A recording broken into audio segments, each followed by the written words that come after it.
Kalamboli cricket association आणि दिनकरजी पोपेटा ज्यांना या कळंबोली क्रिकेटला एक वेगळी निशा, एक वेगळं वळण आणि एक वेगळी स्वरूप प्राप्त करून दिलं ते दिनकरजी पोपेटा या त्रिमूर्तींच्या स्वप्नातून साकार झालेली ही केपीएल धमाका अर्थातच कळंबोली प्रीमियर लीग पर्व दुसरे आपण या स्पर्धेच्या माध्यमातून पाहतोय। सफल आयोजन कशा पद्धतीचं असावं याचं मूर्तिमंत उदाहरण पंचांचा सामना सुरू होण्याचा इशारा येतोय। गोलंदाजीच्या बोल्यावर गोलंदाज पहिला चेंडू जबरदस्त गणाघाती प्रहार ताकद मात्र दाखवली आहे। ह्यूज हिट फलंदाज सुहासच्या बॅट मधून निघालेला दणदणीत षटकार।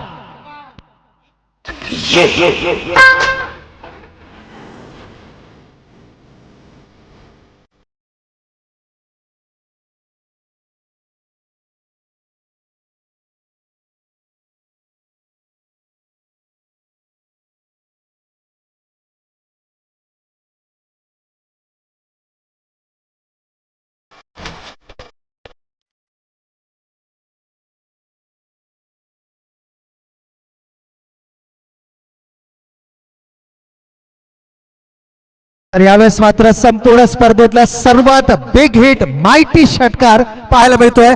तो फलंदाज सुहास नाळेच्या बॅट मधून रस्ता पार केलाय या चेंडूने आणि चेंडूला मात्र मी म्हणेन की या ठिकाणी हरवलाय चेंडू। इतका दमदार प्रहार केलाय या फलंदाजाने। पहिल्या सामन्यामध्ये 7 चेंडूत फक्त 4 धावा केल्या होत्या। पहिल्या सामन्यामध्ये अपयशी ठरला होता हा फलंदाज, परंतु या सामन्यामध्ये मात्र हा पराभवाचा वचपा काढताना पाहायला मिळतोय तो फलंदाज सुहास नाळे। पुन्हा एकदा मोठा फटका, जबरदस्त टायमिंग, चेंडू जातोय लॉंग ऑफ सीमा रेषेच्या बाहेर। बॅक टू बॅक दुसरा कणखडीत षटकार सुहासच्या बॅट मधून।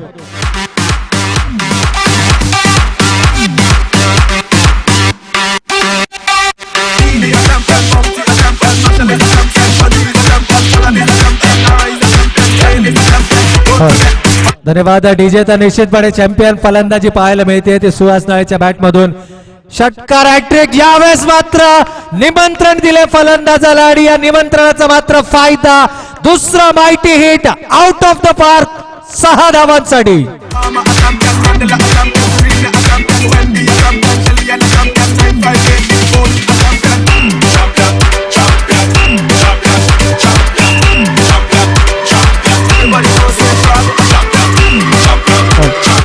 तर निश्चितपणे पहिला बीमर चेंडू या ठिकाणी नो बॉलच्या माध्यमातून हनुमंत चौधर यांच्याकडनं 1001 रुपयांचं पारितोषिक फलंदाज सुहास नाळेसाठी षटकार हॅट्रिक पूर्ण करतोय हा फलंदाज।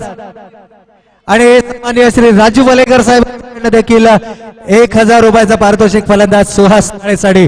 दमदार फलंदाजी या ठिकाणी निश्चितपणे आपण पाहतोय। वेड्डीचा हा ढाण्या वाघ या मैदानावरती आपली ताकद दाखवत आहे। सलग 3 चेंडू मध्ये 3 षटकार। यावेळेसचा चेंडू मात्र नो चेंडू होता ज्या चेंडूवरती षटकार खेचलाय फलंदाजानं।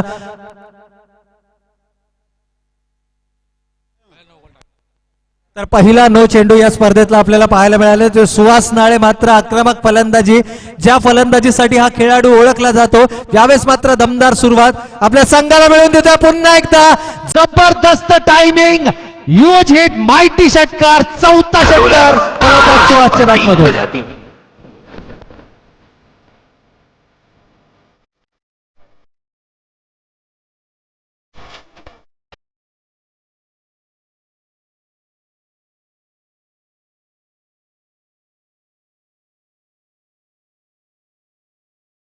आणि फलंदाज सुहासच्या बॅटमधून मात्र 4 चेंडूवरती 4 घणाघाती षटकार पाहायला मिळाले। या फलंदाजाला कोण थांबवणार? सुहास नाळे नावाचा वादळ मात्र या मैदानावरती घोंगावत आहे। गोलंदाजीचा जर आपण विचार केला तर विशाल मात्र अतिशय महागडा गोलंदाज ठरतोय तो युनिव्हर्सल 11 संघासाठी। यावेळेस लोवर वन प्रतीचा चेंडू मात्र दिशा भरकटलाय उजव्या यष्टीच्या बाहेर चेंडू। या अवांतर धावेनं मात्र संघाची एकूण धाव संख्या जाऊन पोहोचते ती 26 धावा धाव फलकावरती। बॅक टू बॅक 4 चौकार खेचलेत। अजूनही या षटकातील 2 चेंडूंचा खेळ येणं बाकी आहे। 2 चेंडू मध्ये 2 षटकार, 3 चेंडू झालेत, माफ करा 3 चेंडू झाले, 2 अवांतर चेंडू या ठिकाणी 1 नो आणि 1 वाईटच्या स्वरूपामध्ये 4 षटकार आले आहेत। अजूनही आपण 3 चेंडूवरती फलंदाज 3 षटकार खेचतोय का? 6 चेंडूमध्ये 6 षटकार बाळाचा विक्रम, परंतु यावेळेस नाहीये। लोअर फुल टॉस चेंडू ऑन साइडला वळवलाय, डीप स्क्वेअर लेगला चेंडू जातोय, थोडंसं खराब क्षेत्ररक्षण पाहायला मिळतंय। दुसरी धाव घेण्याची संधी मात्र या ठिकाणी मिळते आणि 2 धावा पूर्ण केल्या जात आहेत।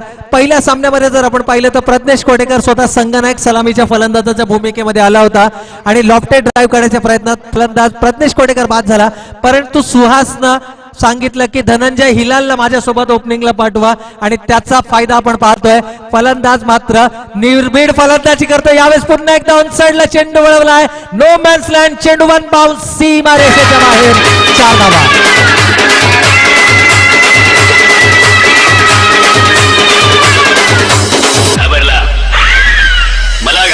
डरने वालों को मैं और डराऊं, कौन भाईगा मैं तो डंका बजाऊं।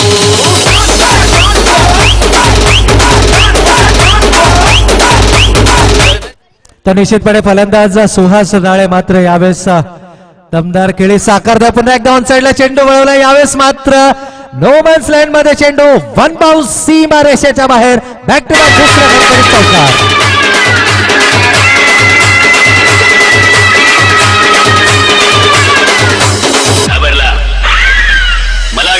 डरने वालों को मैं और डराऊं, कौन भाईगा मैं तो डंका बजाऊं।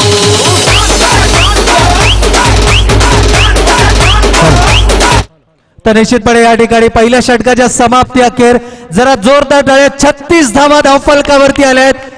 सर्वात महागडे षटक, कारण या अगोदर आपण पाहिलं इंटर कॉलनी क्रिकेटमध्ये मन्नीनं एका षटकात 34 धावा उभारल्या होत्या, 5 षटकार 1 चौकार त्यानं खेचला होता आणि यावेळेस मात्र आपण पाहतोय सुहास नाळेनं 36 धावा उभारल्यात, एक नवा विक्रम या मैदानावरती प्रस्थापित